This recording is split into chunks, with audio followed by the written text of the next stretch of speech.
Assalamualaikum warahmatullahi wabarakatuh. Perkenalkan, nama saya Raffi dari Rahman dengan NIM 2104045 dari kelas D, Prodi Bimbingan dan Konseling, Fakultas Ilmu Pendidikan. Di sini saya akan menjelaskan beberapa materi mengenai pendidikan agama Islam. Untuk materi pertama yaitu mengapa dan bagaimana pendidikan agama Islam diajarkan di perguruan tinggi. Pendidikan agama Islam adalah upaya sadar dan terencana dalam menyiapkan peserta didik untuk mengenal, memahami, menghayati, hingga mengimani ajaran agama Islam. Dibarengi dengan tuntutan untuk menghormati penganut agama lain dalam hubungannya dengan kerukunan antar umat beragama hingga terwujud kesatuan dan persatuan bangsa. A. Konsep dan cara pembelajaran PAI di perguruan tinggi. Perguruan tinggi merupakan puncak sistem persekolahan, diharapkan mampu menunjukkan kebenaran akan masalah-masalah pendidikan atau masalah lain, atau berperan sebagai pembina generasi muda dan perintis ke masa yang akan datang. Bentuk-bentuk metode pendidikan dan pembelajaran agama Islam yang relevan dan efektif dalam pengajaran ajaran Islam adalah antara lain sebagai berikut, yaitu metode diakronis, metode sinkronis, metode problem solving, metode empiris. B. Alasan dan bagaimana agama Islam diajarkan di universitas. Secara ringkas, terdapat dua pandangan yang berbeda mengenai PAI di perguruan tinggi. Pendapat pertama menyatakan PAI perlu diajarkan di perguruan tinggi. Alasannya, negara wajib menjaga keberagaman para warganya, termasuk menjaga keberagaman para mahasiswa yang sedang belajar di perguruan tinggi. Pendapat kedua menyatakan, PAI tidak perlu diajarkan di perguruan tinggi. Alasannya, agama merupakan urusan pribadi, keluarga, dan institusi keagamaan seperti masjid, pesantren, dan organisasi keagamaan. Negara tidak perlu ikut campur dalam urusan agama. Sebagaimana Allah Subhanahu wa taala berfirman dalam surah Al-Baqarah ayat 256. La ikraha fid din qad tabayyana rusydu minal ghayy famay yakfur bittaguti wa yu'min billahi faqad istamsaka bil urwatil wuska lan fisama laha wallahu sami'un alim. Artinya, tidak ada paksaan dalam menganut agama Islam. Sesungguhnya telah jelas perbedaan antara jalan yang benar dengan jalan yang sesat. Barang siapa yang ingkar kepada tagut dan beriman kepada Allah, maka sungguh dia telah berperang teguh pada tali yang sangat kuat yang tidak akan putus. Allah Maha mendengar, Maha mengetahui. Quran Surah Al-Baqarah ayat 256. Sumber psikologis sosial budaya, historis, yuridis tentang perlunya pembelajaran PAI dan model pendekatan atau pembelajaran PAI di perguruan tinggi. Sosial budaya. Masyarakat muslim umumnya menghendaki PAI di perguruan tinggi Indonesia sejalan dengan budaya bangsa yang religius. Budaya beragama dan masyarakat harus sampai juga ke dalam lingkungan perguruan tinggi, yang berarti pendidikan agama juga menjadi kajian di lingkungan perguruan tinggi. Stories. Pendidikan secara historis telah ikut menjadi landasan moral dan etik dalam proses pembentukan jati diri bangsa. Di samping itu, pendidikan juga merupakan variabel yang tidak dapat diabaikan dalam mentransformasi ilmu pengetahuan, keahlian, dan nilai-nilai agama. Yuridiksi atau hukum. Kebijakan yuridis merupakan dasar-dasar penyelenggaraan pendidikan agama yang bersumber dari peraturan perundang-undangan yang secara langsung maupun tidak langsung dapat dijadikan pegangan dalam penyelenggaraan pendidikan agama di sekolah atau lembaga pendidikan formal Indonesia. Materi yang kedua yaitu bagaimana manusia bertuhan. A. Konsep spiritualitas sebagai landasan kebertuhanan. 1. Pengertian spiritualitas. Spiritualitas adalah kepercayaan akan adanya kekuatan non-fisik yang lebih besar daripada kekuatan diri kita. Sesuatu kesadaran yang menghubungkan langsung kepada Tuhan atau sesuatu unsur yang kita gunakan sebagai sumber keberadaan kita. 2. Konsep spiritualitas sebagai landasan kebertuhanan. Spiritualitas berasal dari bahasa Inggris yaitu spirituality, yang berasal dari kata spirit yang berarti roh. Roh merupakan fitrah manusia. Dengan roh manusia mampu berhubungan dengan Tuhan sebagai kebenaran sejati. Artinya, roh lah yang membuat manusia mampu mengenal Tuhan sebagai potensi sejak lahir. Allah berfirman dalam Quran surah Ar-Rum ayat 30. Fa'akim wajhaka lid-dini hanifa fitratallah fataran nasa alaiha la tabdila likhalqillah zalikad dinul qayyimu walakinna aksaran nasi la ya'lamun. Artinya, maka hadapkanlah wajahmu dengan lurus kepada agama Islam sesuai fitrah Allah, disebabkan Dia telah menciptakan manusia menurut fitrah itu. Tidak ada perubahan pada ciptaan Allah. Itulah agama yang lurus. Tetapi kebanyakan manusia tidak mengetahui. B. Alasan manusia memerlukan spiritualitas. Ada 7 alasan mengapa spiritualitas sangatlah penting. Seringkali kita merasakan kekecewaan ketika kita mencari pemenuhan di luar diri. Kita dihadapkan pada kesedihan, kemarahan, kekosongan, keputusasaan ketika harapan kita tidak terpenuhi. Alasan yang dimaksud yaitu 1. Lebih memaknai hidup. 2. Memberikan optimisme saat dihadapkan pada suatu situasi sulit. 3. Meredakan stres dan menciptakan kedamaian. 4. Membantu dalam membuat pilihan yang lebih baik. 5. Menambah kebahagiaan dan rasa cukup. 6. Membantu living in the moment atau hidup masa sekarang. 7. Merasa terhubung. C. Menggali sumber psikologis, sosiologis, filosofis, dan teologis tentang konsep ketuhanan. A. Perspektif psikologis. Menurut hadis Nabi, orang yang sedang jatuh cinta cenderung selalu mengingat dan menyebut orang yang dicintainya. Kata Nabi, orang juga bisa diperbudak oleh cintanya. Perspektif sosiologis. Sosiologi merupakan masyarakat umum secara sosiologis. Namun, dalam ilmu sosiologi, terdapat cabang ilmu yang mempelajari secara khusus masyarakat beragama, yang dikenal sebagai ilmu sosiologi agama. Ketiga, perspektif filosofis. Filsafat ketuhanan adalah pemikiran tentang Tuhan dengan pendekatan akal budi, yaitu memakai apa yang disebut sebagai pendekatan filosofis. Keempat, perspektif teologis. Dalam perspektif teologi, agama dipandang sebagai sesuatu yang dimulai dari atas, dari Tuhan sendiri melalui wahyunya. Manusia beragama karena Tuhan yang menanamkan kesadaran ini. Dan yang materi ketiga yaitu cara manusia meyakini dan mengimani Tuhan, esensi dan urgensi visi ilahi untuk membangun dunia yang damai. A. Cara manusia meyakini dan mengimani Tuhan. Mengingat Tuhan adalah zat yang maha transenden dan gaib, maka manusia tidak mungkin sepenuhnya dapat mempersepsi. Hakikatnya, manusia hanya mampu merespon dan mempersepsikan tajaliat Tuhan. Ada 2 cara beriman kepada Allah Subhanahu wa taala. A. Bersifat ijmali. Cara beriman kepada Allah Subhanahu wa taala yang bersifat ijmali maksudnya adalah bahwa kita mempercayai Allah Subhanahu wa taala secara umum atau secara garis besar. B.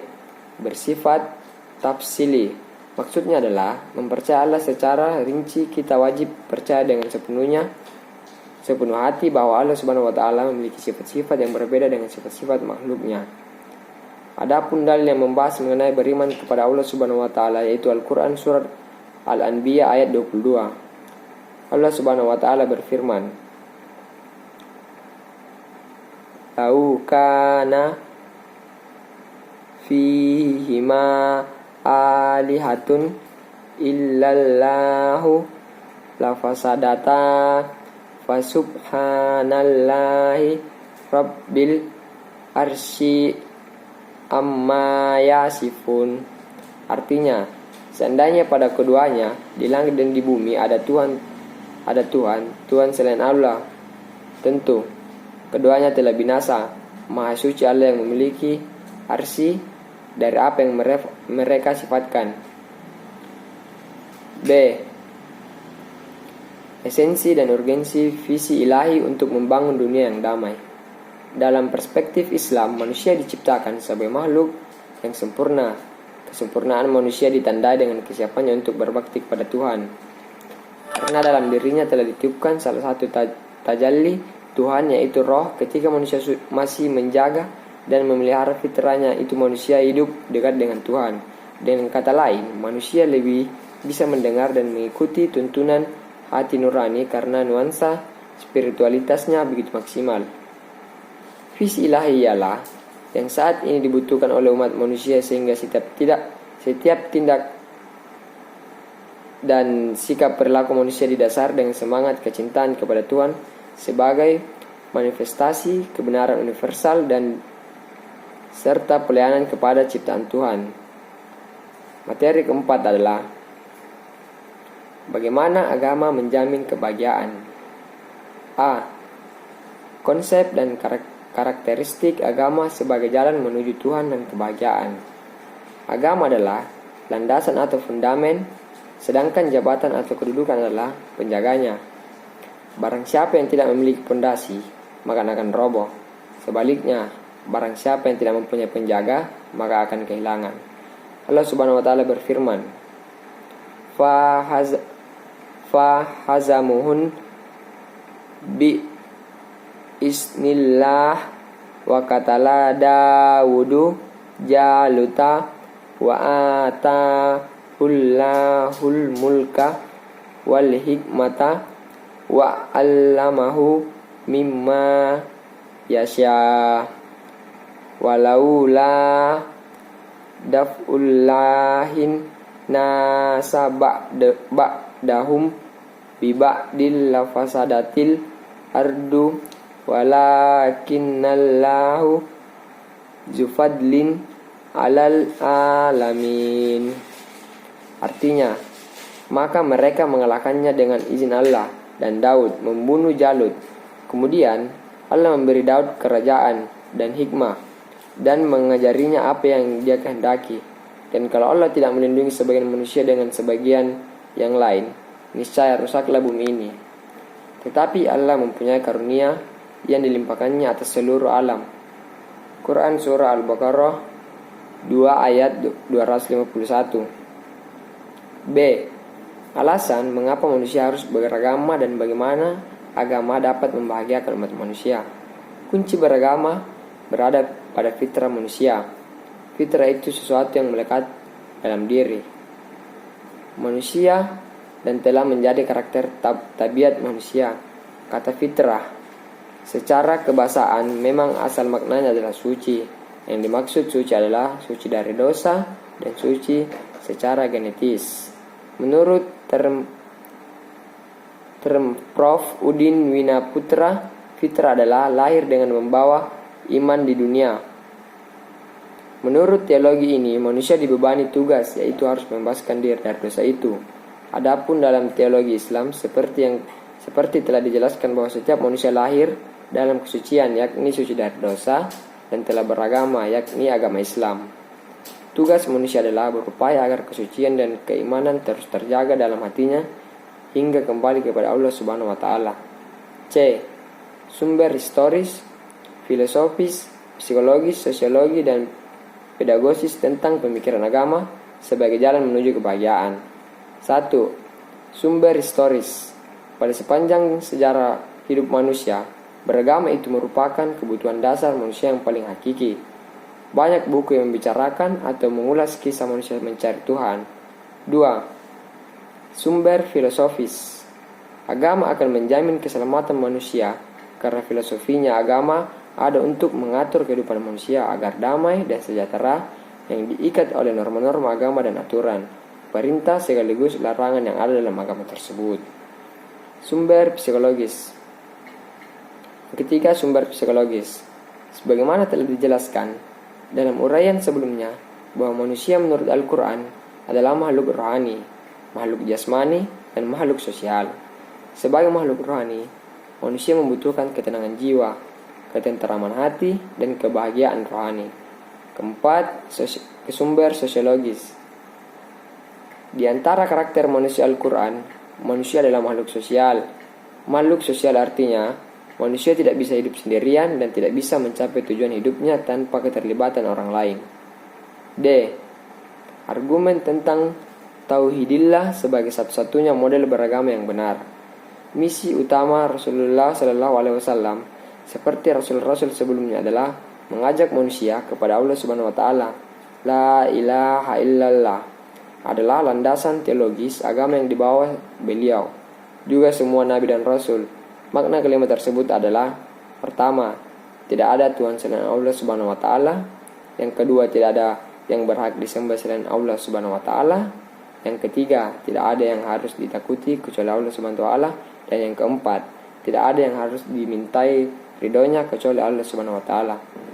Tauhidillah membebaskan manusia dari tahayul, khurafat, mitos, fanbidah, menempatkan manusia pada tempat yang bermartabat, tidak menghambakan diri pada makhluk yang lebih rendah derajat atas manusia. Esensi dan urgensi komitmen terhadap nilai-nilai tauhid untuk mencapai kebahagiaan. Jiwa tauhid adalah modal dasar hidup yang dapat mengantar manusia menuju keselamatan dan kesejahteraan. Sungguh jiwa tauhid penting. Allah sebagai Rabb telah menanamkan jiwa tauhid ini kepada seluruh manusia semenjak mereka berada dalam arwah. Nilai-nilai hidup yang dibangun di atas jiwa tauhid merupakan nilai positif, nilai kebenaran, dan nilai ilahi yang mengandung kebenaran mutlak dan universal. Nilai mutlak dan universal yang terdapat dalamnya dapat menjadikan misi agama ini sebagai rahmatan lil alamin. Agama yang membawa kedamaian, keselamatan, kesejahteraan, dan kebahagiaan umat manusia, lahir dan batin. Materi yang kelima yaitu mengintegrasikan iman, Islam, dan ihsan dalam membentuk insan kamil. A. Konsep dan urgensi Islam, iman, dan ihsan dalam membentuk insan kamil. Menurut Ibnu Arabi, ada dua tingkatan manusia dalam mengimani Tuhan. Pertama, tingkat insan kamil. Kedua, manusia beragam pada umumnya. Asmaul Husna, Abdul Karim Al-Jilli membagi insan kamil atas tiga tingkatan. Tingkatan sebagai berikut. A. Tingkatan pemula.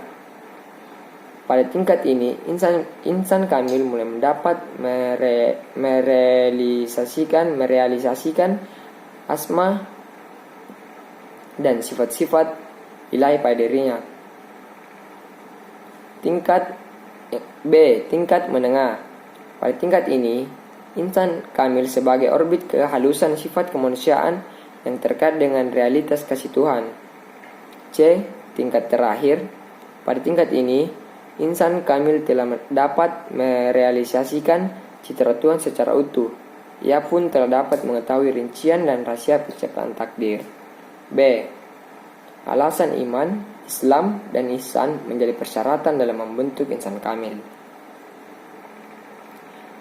Orang yang beriman, jika mereka percaya akan keberadaan Allah Subhanahu wa taala, percaya adanya malaikat-malaikatnya, percaya pada kitab-kitab Allah Subhanahu wa taala, percaya adanya rasul-rasul, percaya akan adanya hari akhir, percaya pada takdir, seperti rukun iman yang telah diajarkan sejak dini.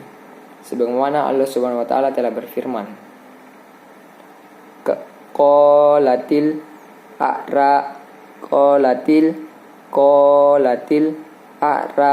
a'rabu amanna kullam tu'minu walakin kulu aslamna walamma yadkhulil imanu fi qulubikum wa in tuti ullaha wa rasulahu la yalidkum min a'malikum syai'a innallaha ghafurur rahim. Artinya, orang-orang Arab lalu berkata, kami telah beriman. Katakanlah kepada mereka, kamu belum beriman. Tetapi katakanlah, kami telah tunduk Islam. Karena iman belum masuk ke dalam hatimu, dan jika kamu taat kepada Allah dan Rasul-Nya, Dia tidak akan mengurangi sedikit pun pahala amalmu. Sungguh, Allah Maha Pengampun, Maha Penyayang. Quran Surah Al-Hujurat 49 ayat 14. C. Sumber teologis, historis dan filosofis tentang iman, Islam dan ihsan kamil. Kaum muslimin menetapkan adanya 3 unsur penting dalam agama Islam, yakni iman, Islam, dan ihsan sebagai satu kesatuan yang utuh. Pada periode berikutnya, para ulama mengembangkan ilmu-ilmu Islam untuk memahami ketiga unsur tersebut. Kaum muslimin Indonesia lebih familiar dengan istilah akidah, syariat, dan akhlak sebagai 3 unsur atau komponen pokok ajaran Islam. Masalah keimanan adalah masalah fundamental dalam Islam. Jangan sampai manusia merasa sudah beriman, padahal imannya keliru karena tidak sejalan dengan kehendak Allah. D. Karakteristik insan kamil dan metode pencapaiannya. Membangun karakteristik insan kamil dengan cara kita harus dapat menundukkan nafsu dan syahwat hingga mencapai tangga nafsu mutmainnah. Untuk itu, kita perlu mengenali 4 unsur untuk mencapai derajat insan kamil. Di antaranya jasad, hati, nurani, roh, dan rasa. Menurut Imam Al-Ghazali, ada 7 macam nafsu sebagai proses menaikkan tangga nafsu, yaitu: yang pertama, nafsu ammarah, yaitu nafsu yang bertindak jelek baik terhadap Allah SWT maupun sesama manusia. Yang kedua, nafsu lawamah, yaitu nafsu yang mengerti atas tindakan baik dan buruk tetapi terkadang masih berbuat buruk, dan terkadang berbuat baik tetapi bisa berbuat hal buruk kembali. Yang ketiga, nafsu mulhamah, yaitu nafsu yang mulai takut dengan Allah bila akan melakukan sesuatu yang buruk. Keempat, nafsu mutmainnah, yaitu nafsu amalan kebijakan. Yang kelima, nafsu radiyah, yaitu nafsu yang menganggap makruh itu haram dan sunnah adalah diwajibkan dan sudah tidak menghiraukan duniawi. Yang keenam, nafsu mardiyah, yaitu nafsu yang sudah dapat mencintai Allah Subhanahu wa taala dan melaksanakan sunnah dan tidak melakukan dosa walau sekecil jarum. Yang ketujuh, nafsu kamilah, yaitu nafsu yang sempurna tingkatan Nabi dan Rasulnya. Metode mencapai insan kamil caranya yaitu: A. Memulai sholat jika Tuhan yang akan disembah itu sudah dapat dihadirkan dalam hati, sehingga ia menyembah Tuhan yang benar-benar Tuhan. B. Berniat sholat karena Allah. C. Selalu menjalankan sholat dan keadaan hatinya hanya mengingat Allah. D. Sholat yang telah didirikannya itu dapat mencegah perbuatan keji dan mungkar. Adapun materi keenam yaitu bagaimana membangun paradigma Qur'ani. A. Menelusuri konsep dan karakteristik paradigma Qur'ani untuk menghadapi kehidupan modern. Semua orang menyatakan bahwa ada sesuatu keyakinan dalam hati orang-orang beriman. Al-Quran mengandung gagasan yang sempurna mengenai kehidupan. Al-Quran mengandung suatu gagasan murni yang bersifat metahistoris. Menurut Kunto Wijoyo 2008, Al-Quran sesungguhnya menyediakan kemungkinan yang sangat besar untuk dijadikan cara berpikir, pengembangan eksperimen-eksperimen ilmu pengetahuan berdasarkan paradigma Al-Quran. Jelas akan memperkaya khazanah ilmu pengetahuan umat manusia. B. Menanyakan alasan mengapa paradigma Qur'ani sangat penting bagi kehidupan modern. Al-Quran bagi umat Islam adalah sumber primer dalam segala segi kehidupan. Al-Quran adalah sumber ajaran teologi, hukum, mistisisme, pemikiran, pembaharuan, pendidikan, akhlak, dan aspek-aspek lainnya. Tolak ukur benar atau salah, baik atau buruk, dan indah atau jelek adalah Al-Quran. Yusuf Al-Qardawi menjelaskan bahwa tujuan diturunkan Al-Quran paling tidak ada 7 macam, yaitu meluruskan akidah manusia. Yang pertama meluruskan akidah manusia, yang kedua meneguhkan kemuliaan manusia dan hak-hak asasi manusia, mengarahkan manusia untuk beribadah secara baik dan benar kepada Allah Subhanahu wa taala. Yang keempat, mengajak manusia untuk menyucikan rohani. Yang kelima, membangun rumah tangga yang sakinah dan menempatkan posisi terhormat bagi perempuan. Keenam, membangun umat menjadi saksi atas kemanusiaan. Ketujuh, mengajak manusia agar saling menolong. Menegakkan tiang-tiang tauhid sebagai landasan beragama sangat penting eksistensinya, sebab bersikap sebaiknya itu syirik merupakan sikap yang sangat tercela. Bahkan, hukum Islam memandang syirik sebagai suatu tindak pidana jarimah yang sangat terlarang. Allah Subhanahu wa taala berfirman, "Innallaha la yakfiru ay yushraka bihi wa yakfiru ma duna zalika liman yasha wa may yusyrik billahi fakadiftara isman azima.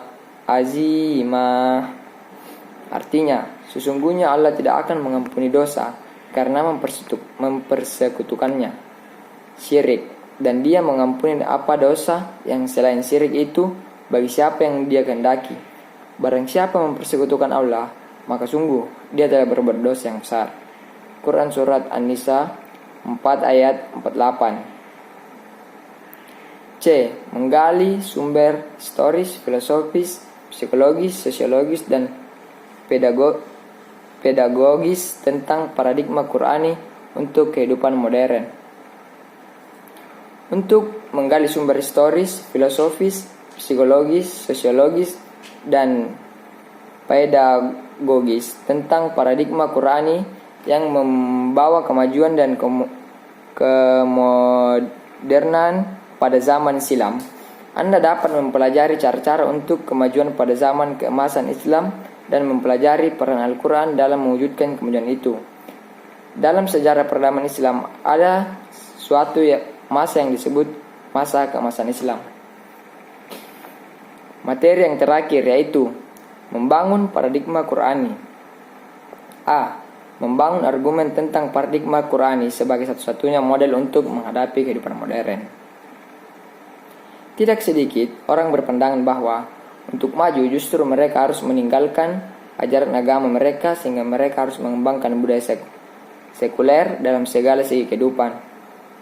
Sementara bagi umat Islam, untuk maju tidak perlu mengambil sekulerisasi, malah sebaliknya harus berkomitmen terhadap ajarannya. Kita maju bersama Al-Quran, tidak ada kemajuan tanpa Al-Quran.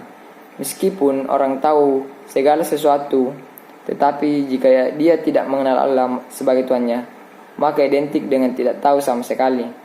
Junaid ingin menyatakan bahwa landasan iptek adalah ma'rifatullah dan Al-Quran adalah paradigma untuk pengembangan iptek. Allah Subhanahu wa taala berfirman, Ya ayyuhallazina amanu atiyullaha wa atiyur rasulah wa ulil amri minkum fa in tanaza'tum fi syai'in farudduhu illallahi war rasuli in kuntum tu'minuna billahi wal yaumil akhir zalika khairu wa ahsanu ta'wila. Artinya, wahai orang-orang yang beriman, taatilah Allah dan taatilah Rasul Muhammad dan ulil amri, pemegang kekuasaan di antara kamu. Kemudian, jika kamu berada pendapat tentang suatu, maka kembalikanlah pada Allah, Al-Quran dan Rasul sunnahnya. Jika kamu beriman kepada Allah dan hari kemudian, yang demikian itu lebih utama bagimu dan lebih baik akibatnya. Quran Surah An-Nisa 4 ayat 59. B. Mendeskripsikan esensi dan urgensi paradigma Qurani dalam menghadapi kehidupan modern. Ciri utama modern adalah adanya pembangunan yang berhasil membawa kemajuan, kemakmuran, dan pemerataan. Pembangunan yang berkesinambungan yang berimplikasi terhadap perubahan pola hidup masyarakat ke arah kemajuan dan kesejahteraan itu merupakan bagian dari indikator kehidupan modern. Paradigma Qurani dalam pengembangan iptek misalnya jelas akan memungkinkan munculnya ilmu-ilmu alternatif yang khas yang tentu saja tidak sekularistik. Paradigma Qurani dalam pengembangan budaya juga akan melahirkan budaya masyarakat yang islami yang tidak sekuler dalam proses, hasil, dan aktualisasinya. Pengembangan ekonomi yang berlandaskan paradigma Qurani jelas akan melahirkan konsep kegiatan ekonomi yang bebas bunga dan spekulasi yang merugikan. Berikutnya, Al-Faruqi menyebutkan bahwa langkah-langkah kerja yang harus ditempuh adalah sebagai berikut. 1. Menguasai disiplin ilmu modern. Yang kedua, menguasai warisan khazanah Islam. Ketiga, membangun relevansi yang islami bagi setiap bidang kajian atau wilayah penelitian pengetahuan modern. Keempat, mencari jalan dan upaya untuk menciptakan sintesis kreatif antara warisan Islam dan pengetahuan modern, mengarahkan pemikiran Islam pada arah yang tepat, yaitu sunnatullah. Itulah tadi beberapa materi yang dapat saya jelaskan. Semoga dapat bermanfaat bagi kita semua. Sekian, wassalamualaikum warahmatullahi wabarakatuh.